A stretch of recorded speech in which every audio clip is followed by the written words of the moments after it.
नमस्कार दोस्तों, welcome back to my channel. दोस्तों आज हम लोग बात करेंगे आरपीएफ कांस्टेबल और आरपीएफ एसआई के बारे में, जिसका नोटिफिकेशन आज ही आ चुका है। दोस्तों इसके बारे में संपूर्ण जानकारी हम लोग जानने का कोशिश करेंगे। देखिए इसमें हम नोटिफिकेशन खोल चुके हैं। Government of India, ministry of railways, railway recruitments boards, centralised employment notice RPF 02/2024। ठीक है, चलिए नोटिफिकेशन को आगे देखते हैं।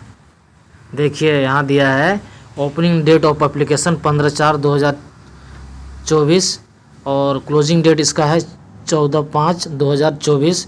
और अगर आप फॉर्म भरने में गलती वगैरह करते हैं तो आपको भी सुधारने का मौका बोर्ड दे रही है, यानी कि 15/5/2024 से 24/5/2024 तक इसका सुधार होगा।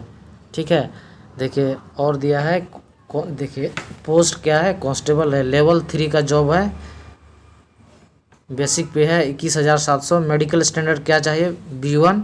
एज कितना चाहिए, 18 से 28 ईयर। और टोटल वैकेंसी कितना है, 4,208। ठीक है, चलिए अब आगे देखते हैं क्या क्या दिया है। देखिए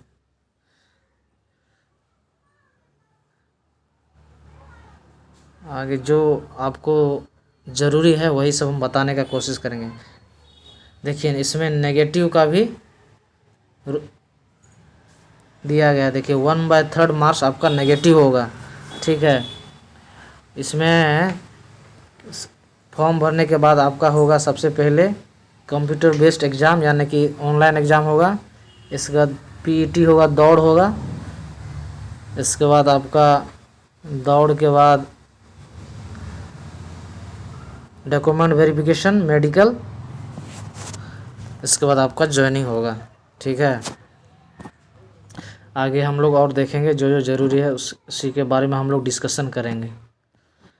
ठीक है, देखिए आपका दिया है एज 18 से 25 था, लेकिन ये कोरोना के कारण इसको बढ़ाया गया 18 से 28 साल। देखिए और जो लोग कम्युनिटी कैटेगरी में आते हैं, जैसे एससी एस टी को 5 साल का छूट दिया है, यानी कि 28 और 5 33।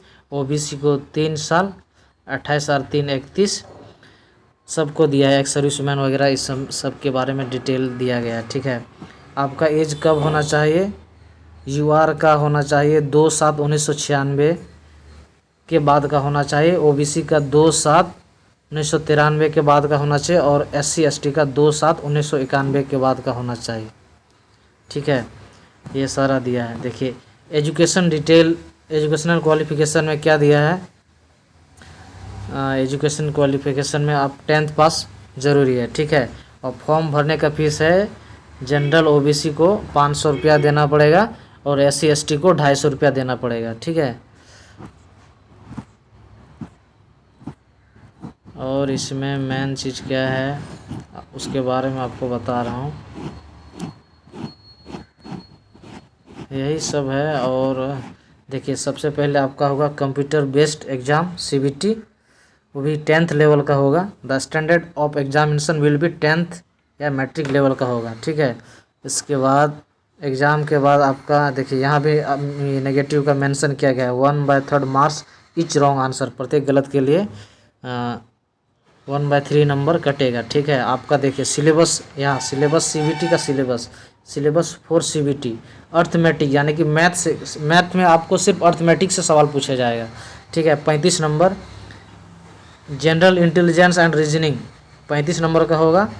और जनरल अवेयरनेस 50 नंबर का होगा। तो आपका टोटल एग्ज़ाम कितना का होगा, 120 नंबर का एग्ज़ाम होगा। ठीक है, सबसे फ़ायदा ये है कि मैथ में आपको एडवांस मैथ नहीं पूछेगा। ठीक है, इसके बाद एग्ज़ाम के बाद आपका होगा फिजिकल मेजरमेंट, यानी कि फिजिकल होगा। फिजिकल में आपका क्या क्या होगा, देखिए 1600 मीटर रनिंग होगा 5 मिनट 45 सेकेंड। ठीक है, मेल के लिए। और फीमेल के लिए 800 मीटर रनिंग होगा 3 मिनट 40 सेकेंड में। और लॉन्ग जंप मेल के लिए 14 फीट, हाई जंप मेल के लिए 4 फीट, लॉन्ग जंप फीमेल के लिए 9 फीट और हाई जंप फीमेल के लिए 3 फीट। ठीक है, इस तरह से। और हाइट देखिए, हाइट दिया है जनरल और ओबीसी के लिए 165। ठीक है। जनरल ओबीसी फीमेल के 157 और पुरुष के लिए सिर्फ चेस्ट लिया जाता है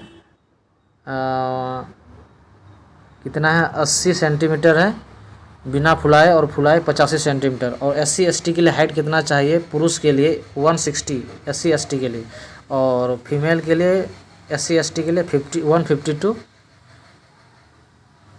ठीक है। और SC ST फीमेल तो चेस्ट नहीं होता है, पुरुष के लिए है 76.2 और फुला के है 81.2 है, ठीक है। इस तरह से आपका सारा डिटेल दिया गया है। और दोस्तों अभी से आप तैयारी करना शुरू कर दीजिएगा, तब आपका एग्ज़ाम में रिजल्ट होगा, क्योंकि इस बार सीट बहुत कम ही है, 4000 सीट ऑल इंडिया में है। आपको बहुत ज़्यादा कंपटीशन फाइट करना पड़ेगा, इसीलिए ज़ोर शोर से तैयारी करने का कोशिश कीजिए, और RPF का जॉब में आप अपना जगह पक्का कर सकते हैं। इसीलिए तैयारी में कोई कोताही नहीं कीजिएगा। Thanks for watching.